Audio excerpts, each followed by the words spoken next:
So, g'day fellow coin and banknote collectors. Today we have an Australian coin book. So this video is basically for those who collect Australian coins, and this book is about Australian predecimal coin varieties. So I would more likely class them as errors, not varieties, but whatever floats your boat.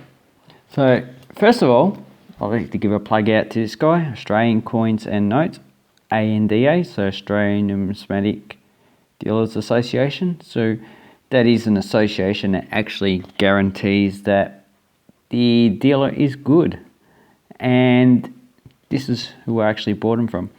I believe I paid about $33 from memory, but anyway, if you're after any of these books, I recommend you go to this dealer. I'll put a caveat in. Caveat just means a disclaimer. I'm not going to get paid for anything that he sells, and that's alright, because I reckon he's actually quite a good dealer. I've spoken to him on Facebook. I haven't spoken on the phone, and he seems to be quite conductive. He answers questions, so if you have any questions, you can ask him. And he's also got a Facebook group. I'll put a link down to his website. So his website's there, Aussie Coins and Notes, and also a link down to his Facebook group. But he is actually a good coin dealer from my past interactions. And his name's Thomas Rodriguez. And yes, so go to his website if you're in Australia and you're after anything. He also has coin folders and coin covers and other types of books as well on Australian coins, and most of his stuff is Australian. So if you're not into Australian coins, then you can ask him if you can get anything else. So let's have a look. This camera doesn't get the whole book in the view, so let's see if I can. Ooh, there you go. So I have to actually put the camera up high, but not to worry, I'll just go back. So what does this book entails? Well, it is the 3rd edition, so it's been improved, and as you can see from the cover, it has off-center strikes, it has low mintage coin. This looks like a double strike, another off-center, and this one has an error up there and also in the lettering. So it details a lot of different errors that you can find. So this is the 2017. Ian McConnelly is the author, and I presume that they actually have a decimal coin error book, but decimal coins are probably a bit more, just as numerous, but they're still ongoing. As you can see, there's a decimal error, decimal error, decimal error, so it should be a decimal error book. So if we go to the back, do they have any other books that we know of? Here you go. Okay, predecimal. This one is Australian predecimal and decimal coin error, so it's got it in the same book. And you got New Zealand tokens, Australian stamps. This is the coin catalogue a lot of people use, Australian coin and banknote catalogue. And that's all that is actually in that book. And here it has the other editions, 2005, 2010, 2017.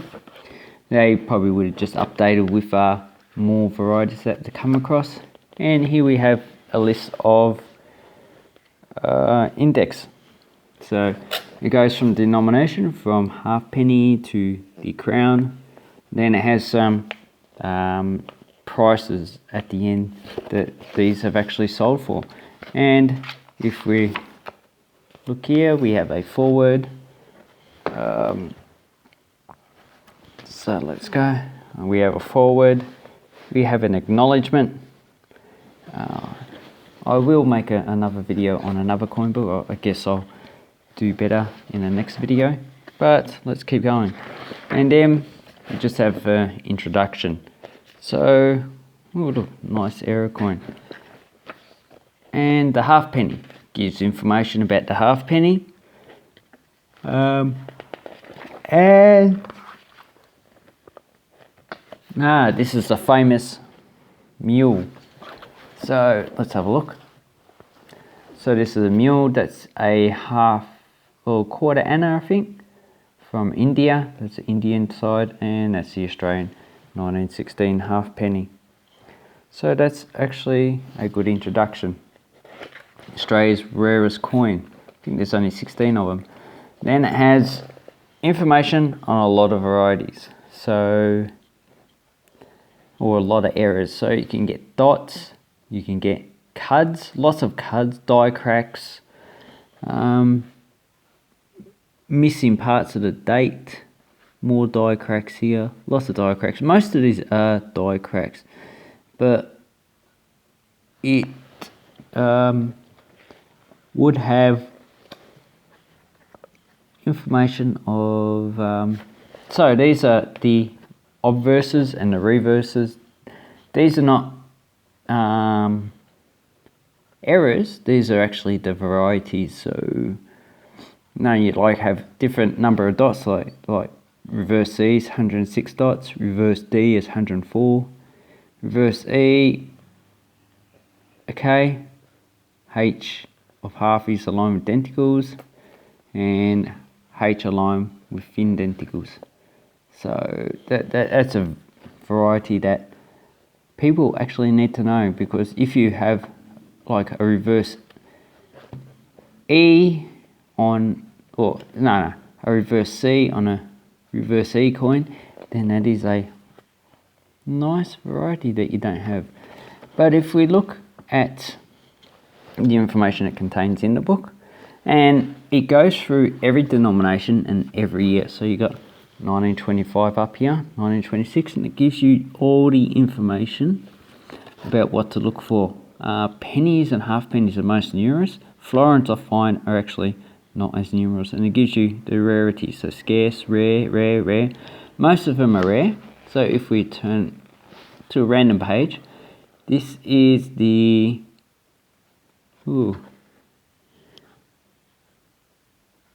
okay, the end of the pennies, 1963, gives rare, rare, rare, scarce. So most of them are rare and scarce.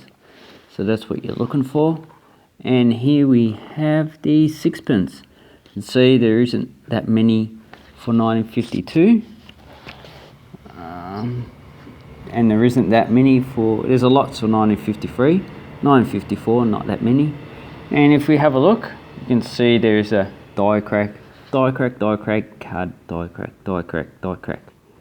And a lot of them are die cracks. So that's what you'll find in this book. It's actually a good reference book. So here we have 1945 florin, and it's only 3. So die crack through Australia, LIA in Australia, die crack through Rex. Okay, 5 of date doubled, so there's a doubling. And as you can see, they're all scarce. And then we get to the crown. It has some information on the crowns. The 1938 doesn't have that many varieties, and the 1937 does. Then at the end, we have the coin and the prices. But if you have a look at here, it gives you the auction and the coin and the prices. So that is some information. These prices will go up and down depending on economic conditions, depending on how many people were actually purchasing at that auction. So if there's a lot of bidders for that one coin, the price will go up. If there's not that many bidders, the price will either not sell, or the buyer will actually get less than what they actually the previous buyer bought it for. And more information, further reading. So more information about that you can look for. Australian Coin and Banknote magazine. So that's actually a good magazine. I'll do another video on that. And here we have a bibliography. And it also has information advertising that you can from coin retailers. So that's actually quite a good book. Oh, and the last thing at the end is a glossary.